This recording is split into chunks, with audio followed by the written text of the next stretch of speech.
And now, ladies and gentlemen, I'm delighted to introduce Professor Pamela Feldman-Savelsberg to give us yet another perspective on our topic. She's a social anthropologist and holds an endowed chair as Broom Professor of Social Demography and Anthropology in the Sociology and Anthropology Department of Carleton College, Northfield, Minnesota. She's also director of the program in African and African American Studies at Carleton College. Professor Pamela Feldman-Savelsberg received both her master's degree and her PhD at the Department of Anthropology of Johns Hopkins University. Starting early on in her academic career, she has conducted both archival and ethnographic field research in Cameroon, and is pursuing this line of her work up until recently in Berlin. Her research, which was supported by numerous foundations, is in the fields of medical, demographic, and legal anthropology with a focus on gender.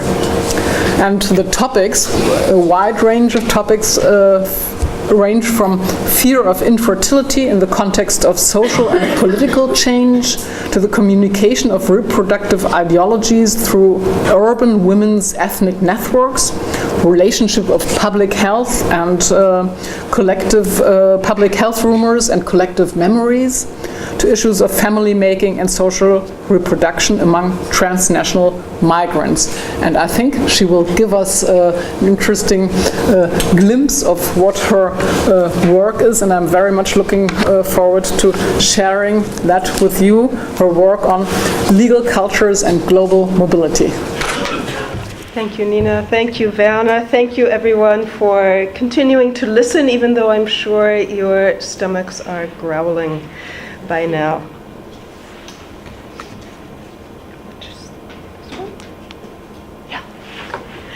A good 3 decades ago, Gerd Spittler published Streitregelung im Schatten des Leviathan, an insightful article about the mutual influencing of two legal cultures in a situation of legal pluralism. These two legal cultures, African customary law and European colonial law, were brought into contact by a specific form of global mobility, namely European colonialism. Spittler aimed to explain the effectiveness and validity of dispute resolution in so-called customary law, even when its ability to impose sanctions had been greatly curtailed by the colonial state. Spittler proposed that the force of customary law lies neither in a Durkheimian organic solidarity nor in social structural features of African societies, such as enduring multiplex relationships. Instead, the parties to a dispute, their social networks, and the traditional authorities who mediate the case all share an interest in avoiding the colonial and post-colonial court system. This is something that our first speaker mentioned already. They operate in the shadow of the Leviathan, a state that seems remote, opaque, often hostile. It is the threat of going to the next higher instance, of submitting to the norms, procedures, and punishments of another legal culture that motivates parties to collaborate, resolving disputes within their local group. What happens when global mobility flows in an opposite direction? From Africa to Europe, Spittler's expectation is not necessarily fulfilled for current migrants to the global north.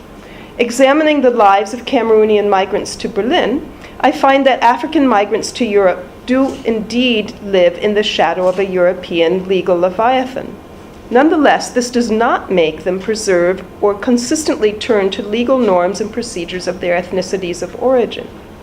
How do Cameroonian migrants' legal norms, rituals, symbols, and procedures travel?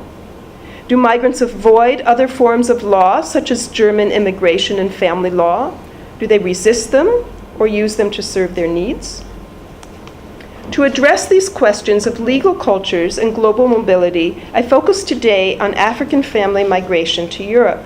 More specifically, I look at ways that Cameroonian migrant mothers' everyday encounters with the law in the course of creating families get crystallized into new legal cultural beliefs and attitudes. This is external legal culture rather than internal legal culture, to use some of the vocabulary we've heard earlier this morning.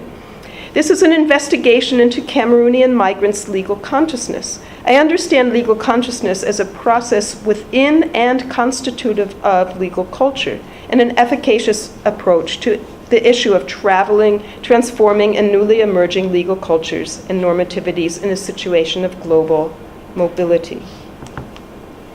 I will first discuss the concepts of legal culture and legal consciousness. This will be really brief since we've heard about this before. And then provide background on Cameroon and Cameroonian migration to Germany. I then illustrate the development of Cameroonian migrant mothers' legal consciousness in the context of global mobility by asking first, what counts as family? Second, what counts as marriage? And third, how are serious marital disputes resolved? So now to turn to legal culture and legal consciousness. Since Lawrence Friedman first proposed the term legal culture, I thought it was in 1975, but I learned today it was already in 1969. Its definitions the definitions of legal culture have proliferated. Nelken identifies legal culture as a way of describing relatively stable patterns of legally oriented social behaviors and attitudes. Other approaches focus on ways formal legal institutions and everyday social relations intersect and share cognitive resources, emphasizing a dialectic between general normative aspirations and concrete social relations. I follow Werner Gephardt's understanding of legal culture as symbolically and ritually mediated normative orders of a legal community, shaped by both worldviews and organizational forms. Again, we get to these dimensions that Jan Zuntrup introduced to us. These understandings of legal culture build upon broader contemporary anthropological views of culture as inherently unfinished, resistant to typification, mediated by a combination of political maneuverings and personal agency. When legal cultures and their carriers travel, we witness several themes: the indeterminacy of culture, the interaction of its various dimensions, the issue of legal pluralism, and the emergence of new legal consciousness. Legal consciousness refers to the understandings and meanings of law that circulate in social relations, what we might call law from below. Legal consciousness operates at the micro level of social action and is constitutive of legal culture as a macro level phenomenon. People engage with the law through the routines of everyday living and then exchange stories about their interactions with legal rules and institutions. Their storytelling occurs in situations of secular ritual, in which key gestures take on the quality of authoritative symbols. The meanings thus circulated become patterned into collectively shared, habituated legal orientations, things that we know about when we think about habitus as developed by Marcel Mauss or Pierre Bourdieu. Through these situations, the understandings of law become more collective and binding, thus creating normativity. Following Patricia Ewick and Susan Silby's analysis of American legal consciousness, we can identify tentative patterns among Cameroonian migrants to Germany. Migrant women stand in awe before an inscrutable state law. They learn to work with the law, and they also learn to avoid the law. Each of these patterns represents a different normative ideal. Law is objective, law is a game, or law is arbitrary, and a different type of action, conformity, tactical maneuvering, or resistance. The legal consciousness of Cameroonian migrants is further complicated by the multiple legal cultures that serve as reference points for Cameroonian family formation. Each ethnic group in Cameroon forms its own legal community, consisting of rituals and symbols that organize and give shape to dispute resolution processes and norm enforcement. In the Bamileke Kingdom of Bangante, which is where I did my first fieldwork, it's now almost 30 years ago, for example, law finding is embedded in political and religious practice. On the slide, we see actors from the king's court employ royal symbols that you can see, for example, in the cloth, and ritual to enforce reconciliation in a family dispute. German, French, and British colonial rule introduced new symbols, rituals, and norms into Cameroonian state law, which incorporates both statutory and common law elements. Cameroonians can be quite creative in their dealings with plural legal regulations. For example, prosecutors apply state law regarding grave desecration only when it offends against traditional rules governing inheritance and treatment of the ancestors. This is in a situation in which descendants have the moral obligation to dig up the skull of their ancestor and to put it and protect it in a nice pot in its own house. Migration to Germany engenders contact with yet another legal culture, with new legal norms, rituals, symbols, and organizational carriers. Cameroonian migrants interact with German legal institutions in the course of making families, to obtain visas, to get a marriage license, and to register a child's birth. Sharing stories of everyday encounters with German officials is an important element of Cameroonian migrants' sociality. Migrants exchange stories in family settings and at community meetings within the same networks along which migrants provide care and forge belonging. Legal anthropologists Dominique Kohlhagen and Annette Fleischer confirm my findings that recently arrived migrants learn from those who are more settled and experienced with the German system. Migrant stories, told with great ritual aplomb and authority, crystallize into collectively held ideas about getting along with and in spite of the law in a new place. This is the essence of legal consciousness as a process of meaning-making in which legal cultures are formed, contested, and interwoven. Cameroon, nestled between West and Central Africa, was divided between Britain and France during World War I, resulting in 2 official languages and 2 systems of state law. Francophones comprise about 80% of the population of 20 million, and Anglophones about 20% of the Cameroonian population. 3 decades of research on family life, shifting ethnic identities, and migration within Cameroon have allowed me to observe how legal cultures travel along with a mobile population, from the village to the capital city and then on to Europe. My research is focused on groups living on the frontier between the English and French-speaking Cameroon, the Francophone Bamileke, and culturally similar Anglophones of the Northwest region, sometimes called the grassfields or grasslands. Since the colonial era, this region has been a source of outmigration. Women as well as men migrate to seek wage employment, to pursue education, to get married, and to settle in urban centers. Bamileke migration and their involvement in an armed conflict against the colonial and post-colonial state has engendered a long history of political marginalization, locally termed the Bamileke problem. At the turn to the 20th century, the Bamileke problem increasingly was expressed through law, including discrimination in voting rights, in civil service employment, and in university admission. Anglophones have their own Anglophone problem, facing political and linguistic marginalization in a Francophone-dominated country. Bamileke and Anglophones live lives characterized by strangerhood within their own country, motivating them to seek their fortunes abroad. With nearly free university education, Germany has become a popular destination among Cameroon's emerging middle class. Family reunification and educational migration are the most frequent forms of legal migration from Cameroon to Germany, shaping the composition of the Cameroonian migrant population. They are young, of childbearing age, and relatively well-educated. By 2012, over 16,000 Cameroonians were legally registered in Germany, well over 2/5 of whom are women. Berlin itself hosts a sizable Cameroonian immigrant population with nearly 2,000 documented migrants. The undocumented and Cameroonians who have become German citizens add to this number. From 2010 to 2011, I undertook participant observation in Cameroonian immigrants' homes, at life cycle events, and in social service agencies throughout Berlin, especially in the neighborhoods of Wedding, Reinickendorf, Friedrichshain, and Lichtenberg.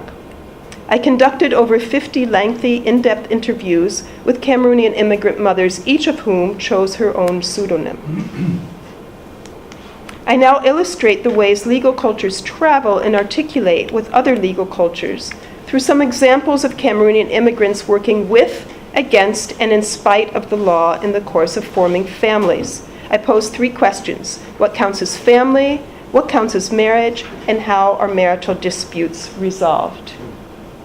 First, what counts as family? In Cameroon, Bamileke and other grassfields people define family broadly. Lineage affiliation is traced on both the paternal and maternal sides, and members of the same lineage may serve as proxies for each other in customary legal proceedings, including marriage. Caring for children is often distributed among many actors in several households, providing the child with multiple opportunities and experiences. In German immigration law, family reunification rules work with a more narrow definition of family. Only specified relatives of a legal migrant, spouses, and dependent children, are allowed to join him or her in a new country of residence. European Union states set temporal and biological limits on who counts as a dependent child, using bone density and DNA to determine age and biological relatedness. Adult children, siblings, aunts, and uncles who do not count as family for immigration purposes, thus curtailing their freedom of movement. But these are exactly those relations most likely to provide practical and moral support to a new mother to help her care for a young baby. Difficulty getting visas, as well as distance and expense, make fulfilling the strong cultural expectations for female kin to help out following childbirth nearly impossible. My field notes are full of laments that being pregnant and caring for infants in Germany all alone is hard. This loneliness is, of course, partly a consequence of law. Christine, a Bamileke political refugee, contrasts her experience as a teen mother in Yaoundé with bearing her second child after her migration to Germany. In Cameroon, for example, you are surrounded, you have your family, and here you are alone, alone, alone. In Cameroon, when I had my first son, they cooked. It was a party. I just rested and they took care of the baby, but here, alone. Through sharing such stories, migrant women create a common orientation and vocabulary that organizes their experiences into 2 ideal typical spheres of a highly social and supportive Cameroon and an overwhelmingly complex and lonely Germany. Framing this in terms of legal consciousness, women use these contrasting images to make sense of the consequences of law. Lily links the absence of family members to the difficulties of navigating a new legal bureaucracy. Here in Europe, you have to do it all yourself. It's hard being a mother here. You need to fight to get all your papers in order. You need to find out all the information yourself.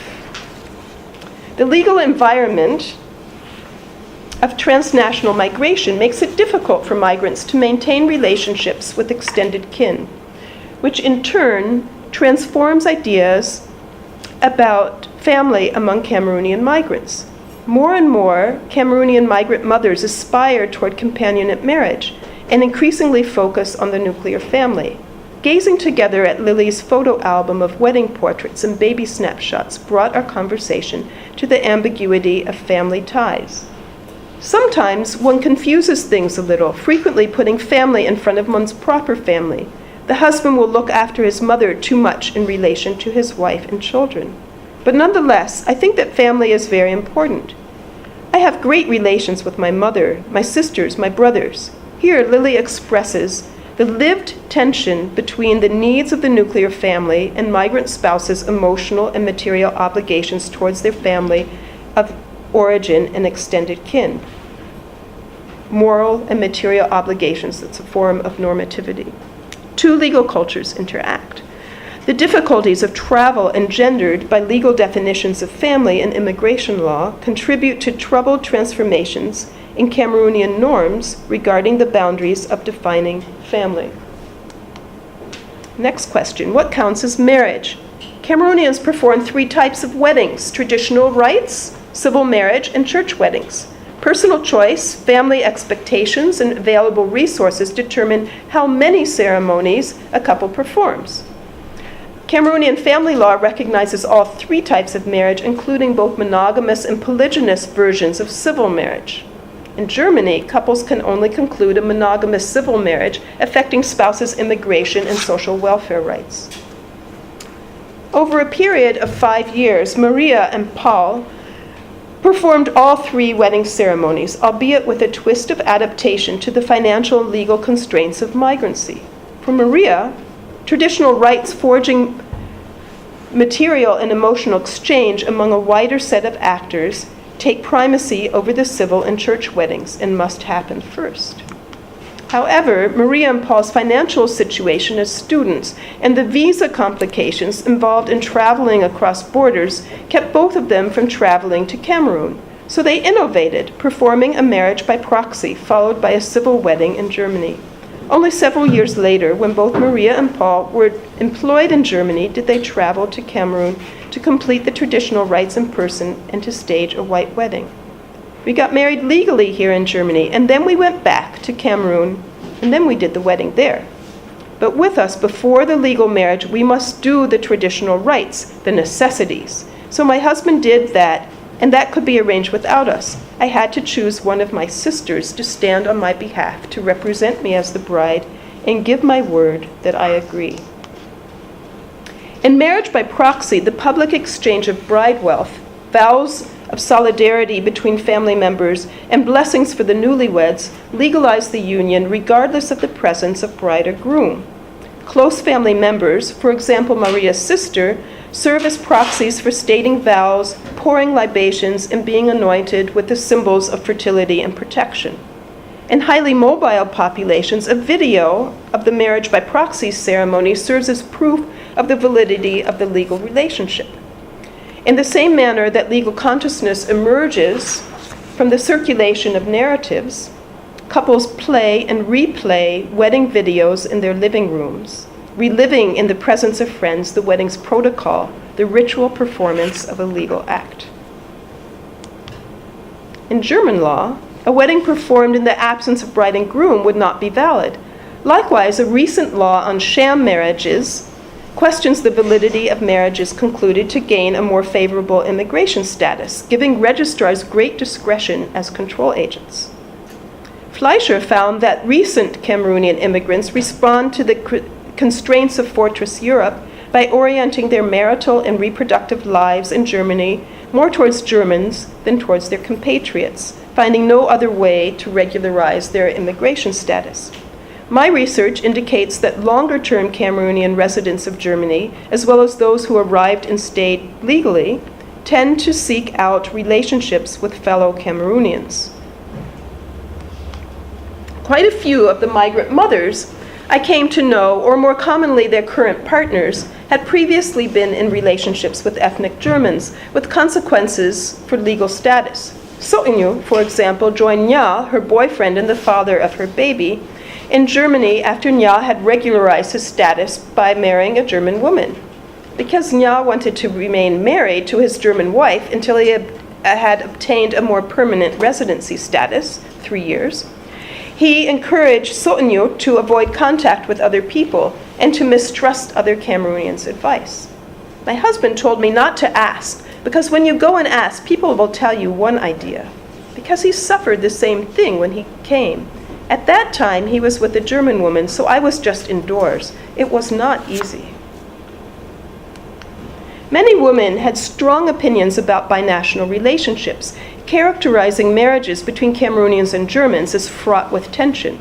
Contemporary German ideas of relative independence clash with Cameroonian norms regarding family solidarity, particularly sending remittances to Cameroonian kin. Binational couples disagree about childbearing. As Frau Schwartz told me, he did not really want it. He was not really into it. It brought us lots of problems. You know, most of our problems were about this child thing.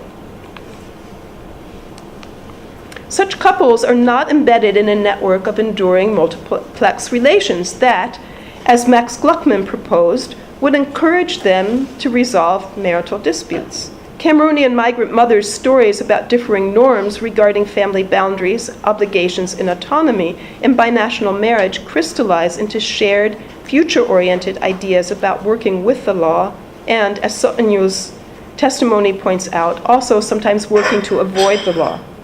In various adaptations of marriage to the constraints of migrant life, we witness emerging patterns of legal consciousness.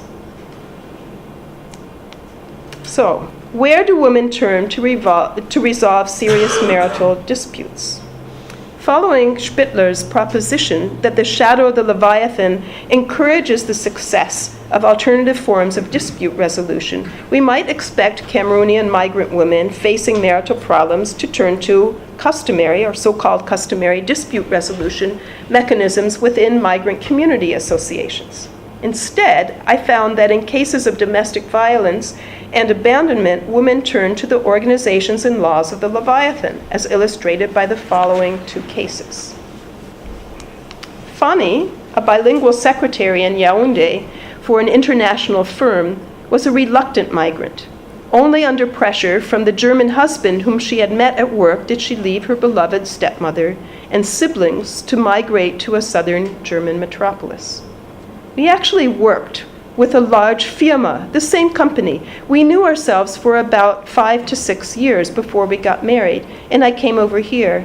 I never wanted to come here, but he insisted because we couldn't live distantly. When she arrived, Fanny had a terrible surprise. He became another person. We had to fight every day, and it led to so many problems. Police getting involved, me running away from time to time and coming back home. That kind of life was difficult. When her husband turned emotionally and physically abusive, Fanny assessed resources through her German language and integration course. I got to ask information from there. I was made to understand that I could call the police or go for help from somewhere called Frauenhaus. Fanny moved to a women's shelter and eventually resettled in Berlin. Actually, I wanted to go back to Cameroon, but when the issue was at a level that the state had to get into it, they, decided to keep me here to see if things will go on well.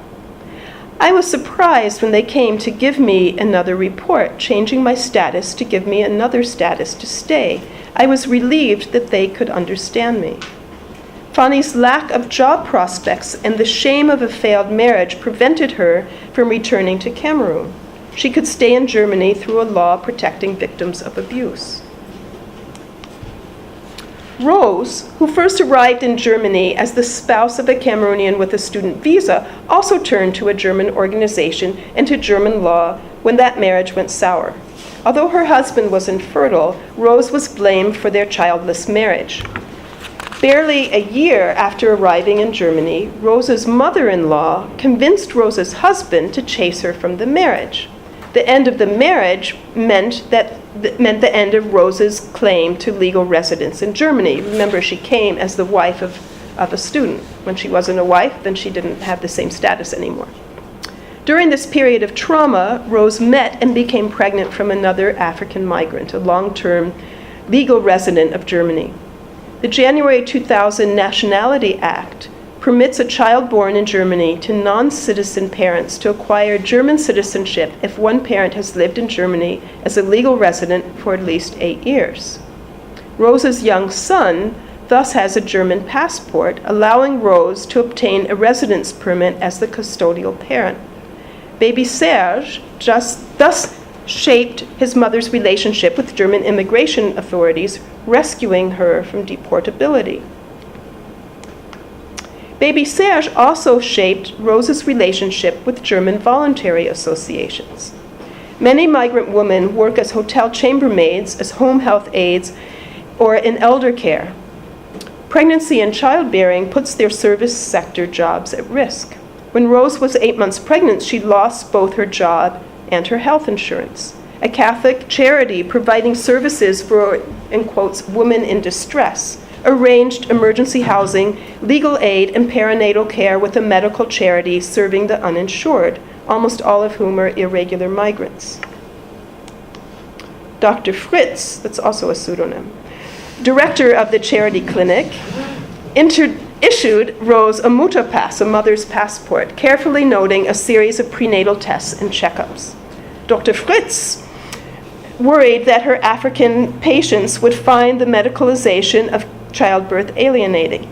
In contrast, Rose and other migrant mothers relished the highly regulated perinatal care offered, indeed required, through the German health and child welfare system and tracked through the child's Untersuchungsheft, this yellow booklet, the pediatric checkup booklet, about which people make all sorts of jokes. U2, U3, it's like the U-Bahn-Linien. In these two cases of serious marital dispute, we find that the failure of a marriage placed Fanny and Rose in multiple layers of risk. We also see how these two women make use of legal resources of a new legal community. So, to conclude, come back to Spittler. If German state law acts like Spittler's Leviathan, we would expect Cameroonian migrant mothers to turn to the legal culture and dispute mechanisms that they carried with them in their suitcases. But something happened in transport and in the interaction of a legal culture from home with a new environment. We see continuities and discontinuities, expectations and surprises. Cameroonian migrant mothers practice continuity when they are creative with the law, for example, in proxy marriage, and in their mistrusting attitudes towards the agents of state law. But there are discontinuities as well when women turn to that very Leviathan for help. Only through a deeply contextualized analysis can we understand the situationally specific choices that migrant mothers make. Kohlhagen, working with irregular male migrants from a different Cameroonian ethnic group, suggests that Cameroonian migrants in Berlin make a clear distinction between their law and our law. Their law is the law of whites, relevant to and favoring Germans and other white Europeans. Our law is the law of Cameroonian immigrants, an amalgamation of adapted customary law and received wisdom about the ways to avoid the mysterious and harsh German law. Newcomers learn from old hands how to play tricks on the law, for example, by sharing work permits or insurance cards, and how to use the law to regularize their immigration status. Most of the migrant mothers I worked with had lived in Berlin for several years, arriving and staying legally. Instead of distinguishing between their law and our law, they in turn work around the law, avoided the law, and even turned to German law in times of crisis. Above all, Cameroonian women are still seeking how to balance normative expectations from home with a new legal environment abroad. In a case-by-case fashion, while deciding among alternative legal cultural remedies, women assess the trustworthiness and discretion of the stories, advice, and advice givers that surround them. Even when they do not mention the law or a particular law explicitly, the women's narratives comment upon the way law affects family making. The cautionary tales they circulate in the course of everyday socializing develop into shared orientations about getting along with the law in a new place. In the process, new strategies for navigating in the legally pluralistic field emerge. Legal cultures and legal consciousness are transformed, and new normativities are formed. Thank you.